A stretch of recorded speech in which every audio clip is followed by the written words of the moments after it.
श्री राम मंदिर निर्माण पर आप इस वक्त देख रहे हैं न्यूज़ 18 इंडिया की सबसे बड़ी कवरेज।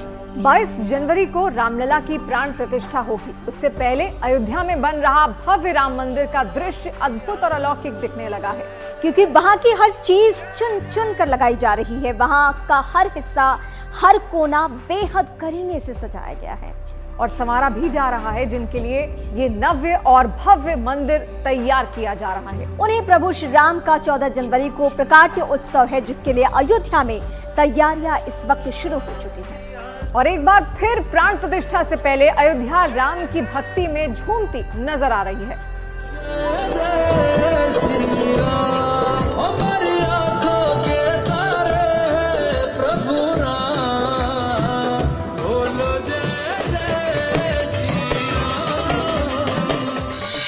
प्राण प्रतिष्ठा से पहले आई एक और शुभ घड़ी।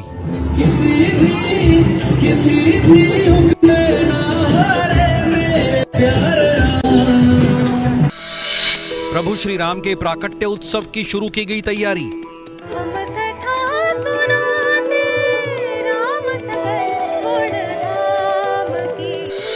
75 साल पहले मंदिर में प्रकट हुए थे रामलला।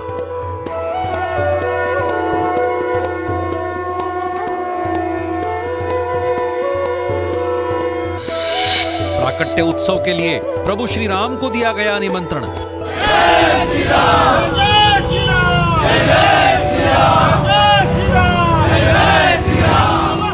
22 जनवरी का इंतजार पूरी दुनिया कर रही है, जब रामलला अपने मंदिर में विराजेंगे। लेकिन राम भक्तों के लिए उससे पहले भी एक शुभ घड़ी आ गई है, जिसकी तैयारी करते हुए अयोध्या के राम भक्त और साधु संत राम धुन में झूम रहे हैं। रामलला के प्राण प्रतिष्ठा से पहले 14 जनवरी को देश प्रभु श्री राम का प्राकट्य उत्सव मनाएगा। पिछले 75 सालों से अयोध्या में यह उत्सव मनाया जा रहा है, लेकिन इस बार प्रभु श्री राम का प्राकट्य उत्सव कई मायनों में खास होगा। इस साल ज्यादा उत्साह है कि 22 जनवरी को भारत के माननीय प्रधानमंत्री नरेंद्र मोदी जी के कर कमलों के द्वारा स्वर्ण सिंहासन पर बाल रूप भगवान राम विराजमान होने जा रहे हैं। यह सौभाग्य 550 साल के बाद भारत के लोगों को मिल रहा है, अयोध्या के लोगों को मिल रहा है, इसलिए विशेष प्रसन्नता है अयोध्या के संतों में, अयोध्या के नागरिकों में। और राम भक्त नागरिक जो प्रतिदिन यहाँ दर्शन करने के लिए आते हैं रामलला का, उनमें काफ़ी उत्साह है। इसीलिए यह उत्सव विशेष रूप से मनाया जाएगा, जो इस बार 14 जनवरी को पड़ रहा है। 75 सालों में ऐसा पहली बार होगा जब प्रभु श्री राम अपने प्राकट्य दिवस के ठीक बाद में सदियों से प्रतीक्षित अपने मंदिर में हमेशा हमेशा के लिए विराजमान हो जाएंगे।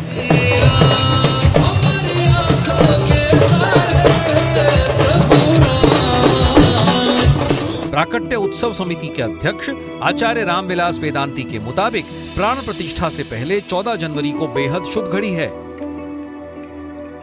22 दिसंबर 1949 को अयोध्या के मंदिर में रामलला प्रकट हुए थे। उस दिन पौष शुक्ल की तृतीया तिथि थी, जो इस बार रामलला के प्राण प्रतिष्ठा से 8 दिन पहले यानी 14 जनवरी को पड़ रही है। 1949 में जब अयोध्या के मंदिर में रामलला प्रकट हुए थे, उसी के बाद से उस दिन को हर साल प्रभु श्री राम के प्राकट्य उत्सव की तरह मनाया जाने लगा और ये पिछले 75 सालों से लगातार जारी है। इसलिए इस बार भी प्राकट्य उत्सव से पहले अयोध्या के साधु संतों ने हर साल की तरह इस बार भी प्राकट्य उत्सव में शामिल होने का सबसे पहला निमंत्रण प्रभु श्री राम को दिया। 22 दिसंबर और 23 दिसंबर की रात्रि को 12 बजे रात्रि को भगवान रामलला का प्राकट्य सन 49 में हुआ था। हमारे पूज्य गुरुदेव श्री अभिराम दास जी महाराज की तपस्या से भगवान रामलला मंदिर के अंदर अचानक प्रकट हो गए थे। उसका वार्षिकोत्सव प्रतिवर्ष मनाया जाता है पौष शुक्ल तृतीया को। इस वर्ष पौष शुक्ल तृतीया 14 जनवरी को पड़ रही है, तो 14 जनवरी से पहले रामलला के प्राकट्योत्सव मनाने के उपलक्ष्य में हम लोग रामलला को आमंत्रित करने के लिए गए थे कि हम प्रतिवर्ष की भांति इस वर्ष भी आपको प्राकट्योत्सव के लिए निमंत्रण देने आए हैं, आमंत्रण देने आए हैं। इस बार अयोध्या में प्रभु श्री राम का प्राकट्य उत्सव 14 जनवरी के दिन मनाया जाएगा। भगवान को आमंत्रण दिया जा चुका है और अब तैयारी है उत्सव की, जिसमें रथ, पालकी, हाथी, घोड़े, ऊंट भी शामिल होते हैं। पिछले 75 सालों से लगातार भगवान श्री राम को प्राकट्य उत्सव का निमंत्रण दिया जा रहा है और इस बार भी उन्हें आमंत्रित किया गया है। 14 जनवरी को जब राजा राम का प्राकट्य उत्सव होगा तो पूरी अयोध्या अपने प्रभु की भक्ति में डूबकर झूमती दिखाई देगी, क्योंकि 1949 में प्रकट हुए भगवान श्री राम के विग्रह को पालकी में बिठाकर पूरी अयोध्या का भ्रमण कराया जाएगा और इस शोभा यात्रा में राम प्राकट्य समिति के 11 सदस्य भी विशेष तौर पर शामिल रहेंगे। भगवान श्री राम को प्राकट्य उत्सव में आमंत्रित करने के लिए जो कार्ड दिया गया, उसकी झलक आप सिर्फ न्यूज़ 18 पर देख रहे हैं। यही वो कार्ड है जिसकी पहली प्रति प्रभु श्री राम को दी गई है। ये कार्ड है श्री राम लला के 75वें प्रकट उत्सव के जो आमंत्रण है उसका यह कार्ड है और ऐसा ही कार्ड रामलला को दिया गया है। और 14 जनवरी को जो प्रकट उत्सव की शोभा यात्रा निकाली जाएगी उसके सिलसिले में हर साल ये कार्ड दिया जाता है, इस बार भी दिया गया है। अयोध्या में प्राकट्य उत्सव बेहद भव्य तरीके से मनाया जाता है। पालकी में चारों भाई राम, लखन, भरत और शत्रुघ्न भ्रमण पर निकलते हैं। उनके साथ ही गुरु वशिष्ठ, गुरु विश्वामित्र भी रथ पर सवार होते हैं। शोभा यात्रा में हाथी, घोड़े, ऊंट, रथ और हजारों पैदल लोग शामिल होते हैं। प्रभु श्री राम के मंदिर में विराजमान होते ही राम भक्तों का 500 सालों से ज्यादा लंबा इंतजार 22 जनवरी को खत्म हो जाएगा। इसलिए इस बार के प्राकट्य उत्सव को लेकर अयोध्या के साधु संतों में खासा उल्लास है और वो और भी धूमधाम के साथ इस बार राजा राम के प्राकट्य उत्सव को मनाने की तैयारियों में जुटे हुए हैं। महात्माओं के संघर्ष और लड़ाई के बाद में आज मंदिर में भगवान के मंदिर बन करके आप मंदिर में जा रहे हैं, भगवान पधार रहे हैं इसके उत्सव में। कहा कि उस जगह से ये जब आर्डर हुआ उसके बाद में यहाँ पर आए, वहाँ पर मंदिर बनने लगा तो साल 2 साल लग गया, तो इस फिर वहाँ पर जा रहे हैं। तो 500 वर्ष के बाद में मंदिर में भगवान जा रहे हैं। कभी मस्जिद में रहते हैं तो कभी टाट में रहते हैं तो कभी झोपड़ी में रहे। अब 500 वर्ष के बाद में अब अपने मंदिर में जा रहे हैं। इसके लिए ये महत्व उत्सव है, क्योंकि जनवरी में प्रकट उत्सव हुआ था पूष अक्षय तृतीया को। पूष अक्षय तृतीया 14 तारीख को पड़ रही है।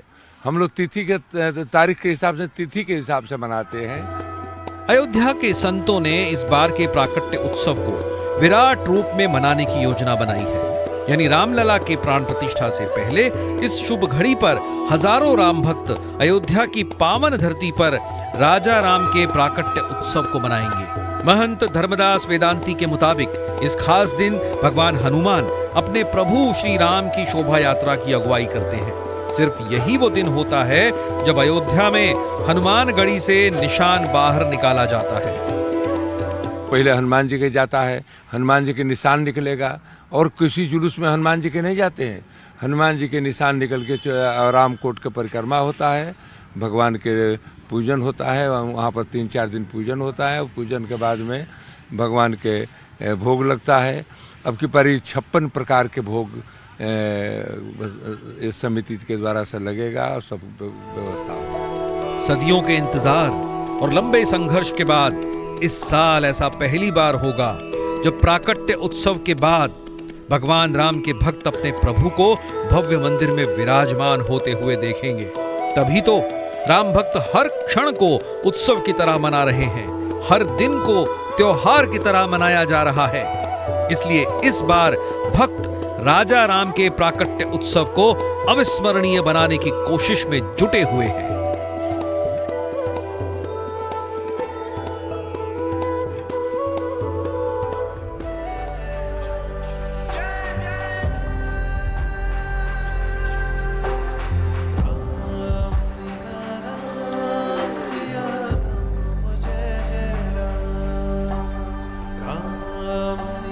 22 जनवरी का दिन सिर्फ अयोध्या और राम भक्तों के लिए ही नहीं बल्कि पूरे विश्व के लिए ऐतिहासिक दिन होगा, क्योंकि राम की महिमा सिर्फ भारत में ही नहीं बल्कि दुनिया के कोने कोने तक है। ऐसे में तब राम लला प्राण प्रतिष्ठा के बाद भव्य और नव्य मंदिर में विराजेंगे तो वो ऐतिहासिक क्षण हमेशा हमेशा के लिए इतिहास के पन्नों में दर्ज हो जाएगा।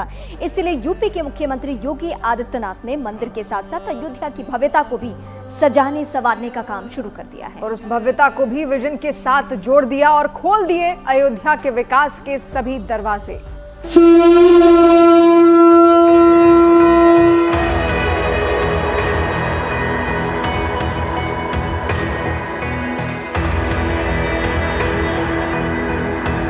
22 जनवरी को आदरणीय प्रधानमंत्री जी के ही कर कमलों से प्रभु अपने भव्य मंदिर में विराजमान हो रहे हैं।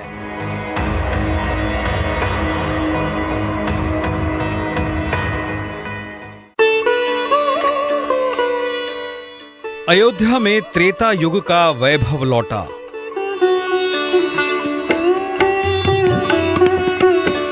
अयोध्या के पग पग पर भक्ति भाव।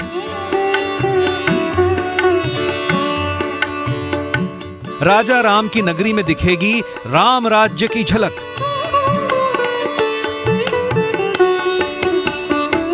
बाईस जनवरी को साकार होगा सीएम योगी का सपना।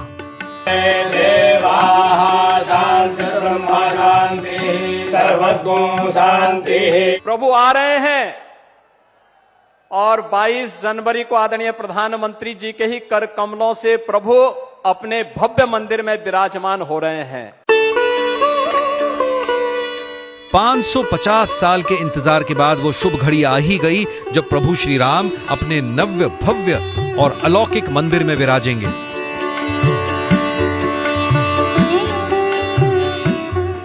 अब प्रतीक्षा है तो सिर्फ 22 जनवरी की, जब पीएम मोदी रामलला को मंदिर में प्राण प्रतिष्ठित करेंगे।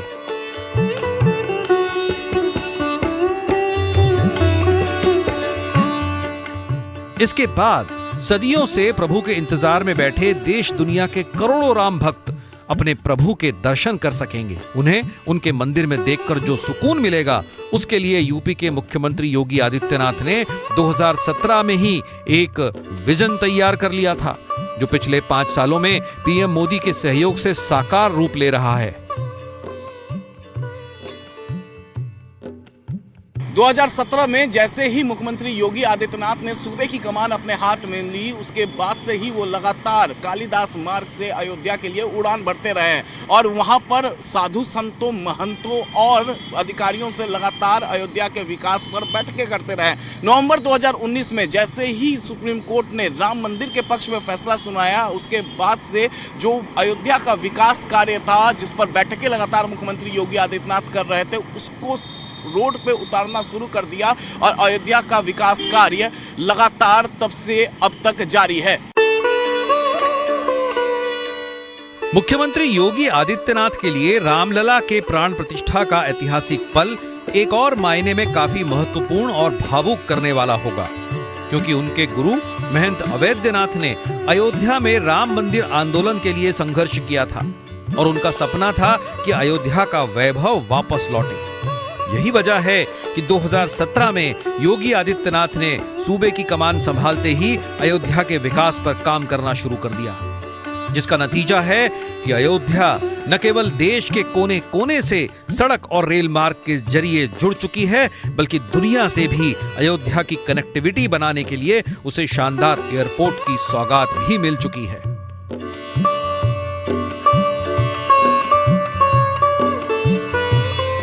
रेल की बेहतरीन सुविधा अयोध्या से नए रेलवे स्टेशन के साथ साथ वंदे भारत ट्रेन का शुभारंभ और 2 नई ट्रेन अमृत भारत के नाम पर आदरणीय प्रधानमंत्री जी ने अयोध्या को सीतामढ़ी से, प्रभु राम की जन्मभूमि से, माता सीता के प्रकटीकरण के स्थल पर जोड़ने के लिए इस रेल की कार्यक्रम को भी शुभारंभ किया है।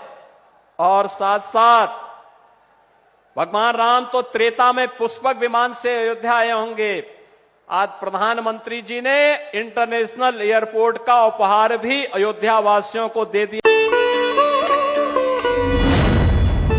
अयोध्या में विकास की इस दौड़ में सिर्फ सड़कें और सुविधाएं ही नहीं, बल्कि अयोध्या के प्राचीन मठ और मंदिर भी शामिल हैं। राम मंदिर के साथ साथ अयोध्या के सैकड़ों प्राचीन मंदिरों का जीर्णोद्धार कराया जा रहा है। पूरी अयोध्या को पर्यटन स्थल के तौर पर विकसित किया जा रहा है, जिससे रोजगार के अवसर भी बढ़ सकें। अयोध्या शहर की पतली गलियों को भी 4 लेन सड़कों में बदला जा चुका है और सड़क की खूबसूरती को बढ़ाने के लिए दोनों तरफ के सभी भवनों और दुकानों को एक ही रंग में रंगा जा रहा है, जिन पर भगवान श्री राम के चिन्ह भी अंकित किए जा रहे हैं, ताकि अयोध्या में कदम रखने वाले हर शख्स को यह एहसास हो जाए कि वो राजा राम की पावन धरती पर मौजूद है। इसके लिए सूबे के मुखिया योगी आदित्यनाथ ने अयोध्या के साधु संतों के साथ मिलकर श्री राम की भक्ति में डूबी एक नई अयोध्या की तस्वीर तैयार की, जिसे हूबहू साकार किया जा रहा है। अयोध्या सज रही है, संवर रही है। अयोध्या नव्यता, दिव्यता और भव्यता की ओर, टाट से ठाठ की ओर ले जाने में गोरक्ष पीठाधीश्वर पूज्य योगी आदित्यनाथ जी महाराज, जो आज उत्तर प्रदेश के मुख्यमंत्री, एक समय हुआ करता था पूज्य योगी आदित्यनाथ जी महाराज साल में 4 बार 5 बार आते थे, संतों के साथ बैठक करते थे, चिंता और चिंतन करते थे कि कैसे मंदिर का निर्माण हो।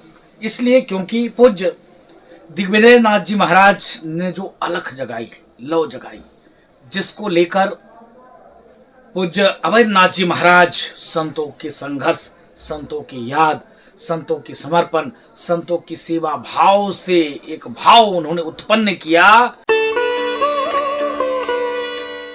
प्रधानमंत्री मोदी का विजन और मुख्यमंत्री योगी आदित्यनाथ की परिकल्पनाओं के आधार पर अयोध्या को तैयार किया जा रहा है, जिससे अवधपुरी को वैश्विक नगरी बनाने का सपना साकार होने जा रहा है। अयोध्या में 30.5 हजार करोड़ से ज्यादा की परियोजनाओं में से अधिकांश 2024 में पूरी हो रही हैं।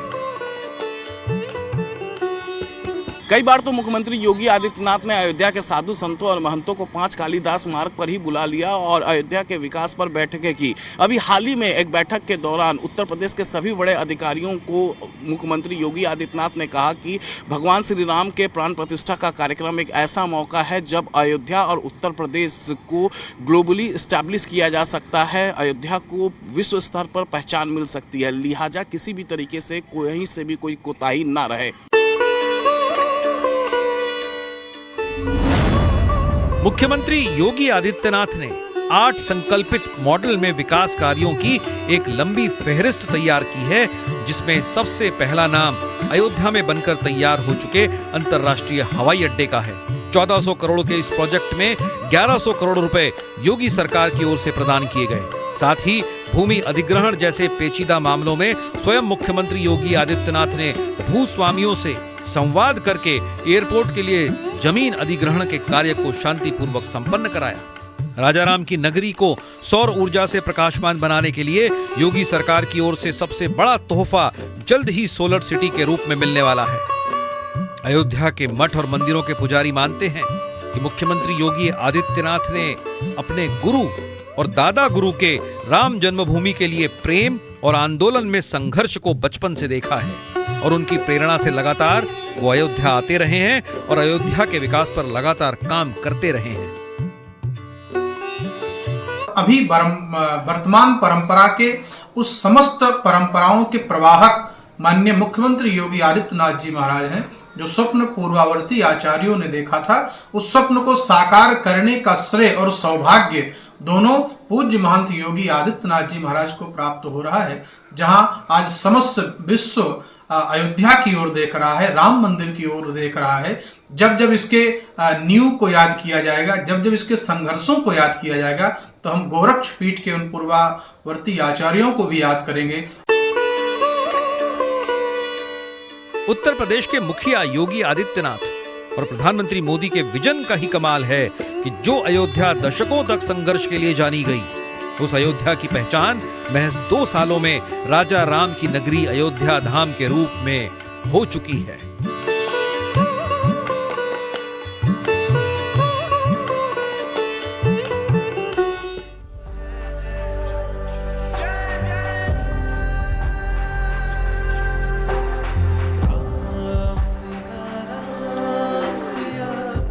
अयोध्या में बन रहे राम मंदिर के गर्भगृह में 22 जनवरी को रामलला की प्राण प्रतिष्ठा की जानी है। राम मंदिर में गर्भगृह ऐसा बनाया गया कि रामलला की मूर्ति पर हर राम नवमी को सूर्य की किरणें अभिषेक करेंगी। उस दिन 5 मिनट तक सूर्य की किरणें रामलला के ललाट पर रहने वाली हैं। इसे सूर्य तिलक कहा जा रहा है। देखिए ये खास रिपोर्ट। अयोध्या में हम वह दृश्य देखेंगे जो शायद त्रेता युग में उस समय जो था उसने अपने आंखों से देखा, और हम तो अनुमान ही लगा सकते हैं उस समय कैसा हर्ष रहा होगा। कहते हैं चैत्र महीने में आसमान में 9वें दिन का चांद निकलने वाला था जब दिन की दोपहरी में ईश्वर ने अवतार लिया।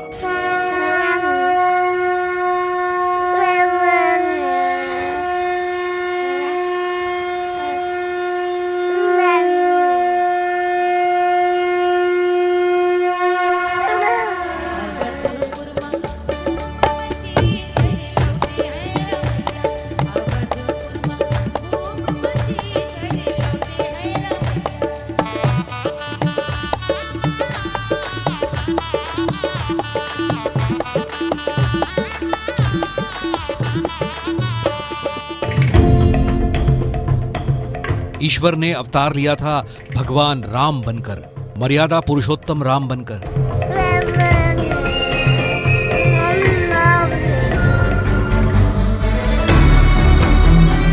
हिंदू धर्मग्रंथ का एक ऐसा चरित्र जिन्हें पुरुषों के चरित्र में आदर्श प्रस्तुत करना था। पिता की आज्ञा पर वनवास पर निकलना था।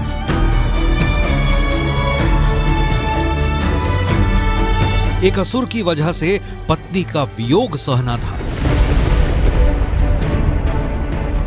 असुर का वध करके न्याय की स्थापना करनी थी।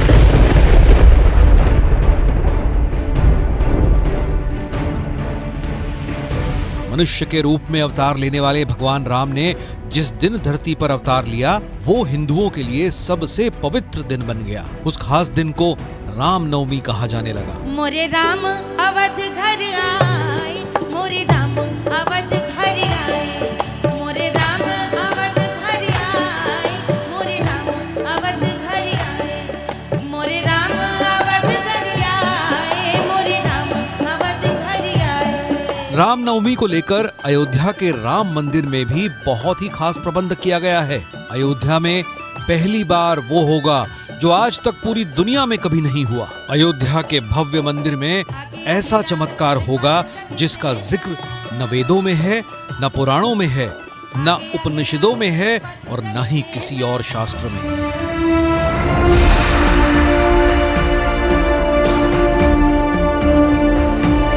न भूतो न भविष्यति, जो किसी इंसानी आंख ने कभी नहीं देखा, वो भगवान श्री राम की जन्मभूमि पर बने श्री राम मंदिर में पहली बार होगा। राम मंदिर में भगवान राम की प्राण प्रतिष्ठा के बाद हर रामनवमी को मंदिर में भगवान श्री राम का सूर्य तिलक होगा।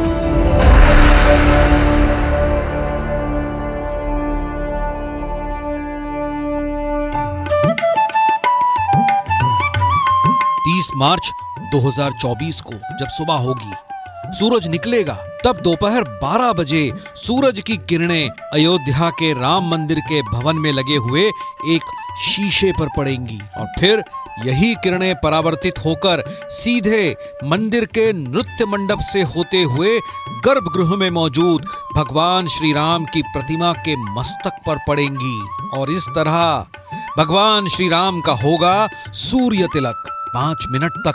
बिल्कुल ठीक इसी तरह सूरज की किरणें भगवान श्री राम के बाल रूप की प्रतिमा के ललाट पर मौजूद रहेंगी। भगवान राम की प्रतिमा पर सूर्य तिलक का ये दृश्य ऐसा होगा कि दुनिया ने इसे पहले कभी नहीं देखा होगा। 5 मिनट तक पूरा भारत आश्चर्यचकित आंखों से सूर्यवंशी श्री राम के इस अभूतपूर्व सूर्य तिलक को देखेगा।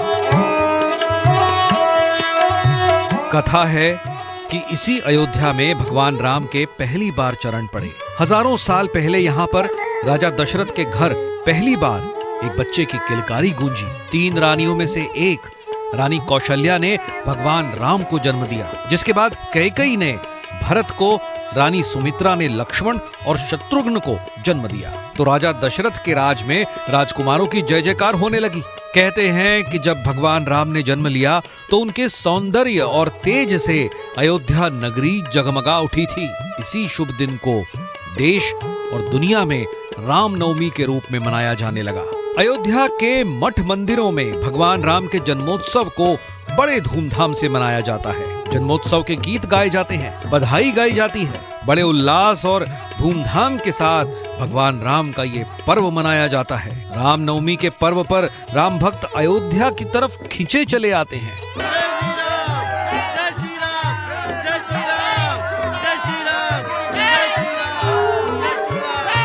भगवान राम की जन्म की तारीख को लेकर कई मान्यताएं हैं, लेकिन दावा किया जाता है कि कंप्यूटर में जब उस वक्त की स्थितियों को फीड किया गया तो नतीजा एक ही तारीख की ओर इशारा कर रहा था और वक्त की ओर भी। महर्षि वाल्मीकि ने बाल कांड के 18वें सर्ग में 8 से 10 तक के श्लोकों में भगवान राम के जन्म के समय नक्षत्रों की स्थिति का विस्तृत ब्यौरा दिया है, जिसको देखकर यह पता चलता है कि उस वक्त सूर्य मेष राशि में था, शुक्र मीन राशि में, शनि की स्थिति तुला राशि में। उस दिन चैत्र महीने की नवमी थी, तब लग्न कर्क राशि में था, चंद्रमा पुनर्वसु नक्षत्र के पास था। दरअसल चैत्र नवरात्र और शारदीय नवरात्र से भगवान राम का खासा संबंध है। शारदीय नवरात्र की दशमी तिथि को भगवान राम ने रावण का वध किया और चैत्र माह के शुक्ल पक्ष की नवमी तिथि को भगवान राम ने अवतार लिया था। तभी से ये पर्व सनातन धर्म में रामनवमी के नाम से जाना जाने लगा। अब हर साल रामनवमी के दिन सूर्य तिलक को देख राम भक्त निहाल होते रहेंगे।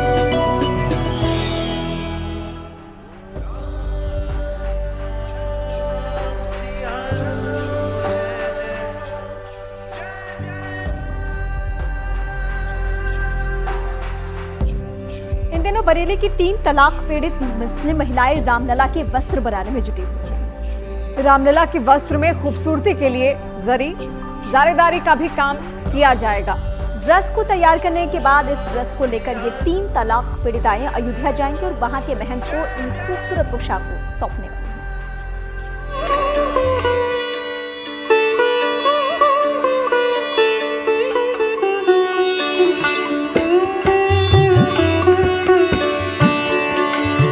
जैसे जैसे 22 जनवरी की तारीख आ रही है, वैसे वैसे लोगों के दिलो दिमाग में सामाजिक सौहार्द और भाईचारे के भाव उमड़ रहे हैं। 5 साल के रामलला की छवि कैसी होगी, इसकी कल्पना मात्र से लोग अभिभूत हैं। भावनाओं के इस उमड़ रहे उत्सव से मुस्लिम महिलाएं भी अछूती नहीं हैं। यही वजह है कि 3 तलाक की पीड़ित मुस्लिम महिलाएं भी रामलला के दर्शन करेंगी, बल्कि उन्हें अपने हाथों से बनाए वस्त्र भी भेंट करेंगी।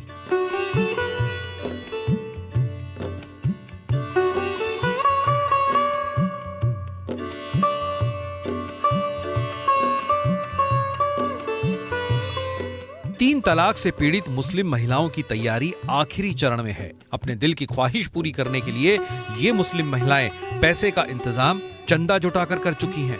भगवान रामलला के वस्त्र मोतियों से जड़े हैं, उनमें खास कारीगरी की गई है। अपने मकसद को पूरा करने के लिए ये महिलाएं बरेली, बदायूं, रामपुर, मुरादाबाद, मेरठ, प्रयागराज समेत 30 जनपदों से चंदा जुटा रही हैं। जो भी राशि इकट्ठा होगी उसे वो राम मंदिर ट्रस्ट को सौंप देंगी। यूपी में 3 तलाक से पीड़ित जो महिलाएं रामलला को अपने हाथ से बनाए वस्त्र भेंट करना चाहती हैं, उनकी एक ख्वाहिश ये भी है कि उन्हें ट्रस्ट से अनुमति मिले तो वो हर साल रामलला के लिए अपने हाथ से वस्त्र तैयार करना चाहेंगी। मेरा हक फाउंडेशन से जुड़ी ये सभी महिलाएं जरी जरदोजी का काम करती हैं। इनको इस काम में महारत हासिल है, इसलिए रामलला के बड़े सुंदर सुंदर कपड़ों का बारीक काम इन्होंने अपने हाथों से किया है। ये भगवान राम जी के लिए वस्त्र बनाए जा रहे हैं। जो अयोध्या में राम मंदिर तैयार हो रहा है, ये वस्त्र वहाँ भेजे जाएंगे तैयार करवा के। और इसमें हम वस्त्र भी तैयार कर रहे हैं, इसके साथ साथ जरीदोजी का काम, कारचोपी का काम जो महिलाएं जानती हैं उनसे इस पे कारचोपी का काम भी करवाया जाएगा। और इन वस्त्र को हम अयोध्या लेके जाएंगे और भगवान राम को भेंट करेंगे। इस ड्रेस को बनाने वाली महिलाओं का कहना है कि फुर्सत के क्षणों में वो इस ड्रेस को तैयार करती हैं। इसमें ज्यादातर महिलाएं वो हैं जो जरी जरदोजी का काम करके अपनी जीविका पालन करती हैं। ऐसे में रामलला की ड्रेस में वो जरी जरदोजी का विशेष काम भी करेंगी, जिससे उनकी खूबसूरती बढ़ेगी। ये मखमली कपड़ा है जो कि वो अच्छा लगता है ये कपड़ा, और इसमें नग वग सब चीज़ की कढ़ाई होगी, बस यही कपड़ा है ये।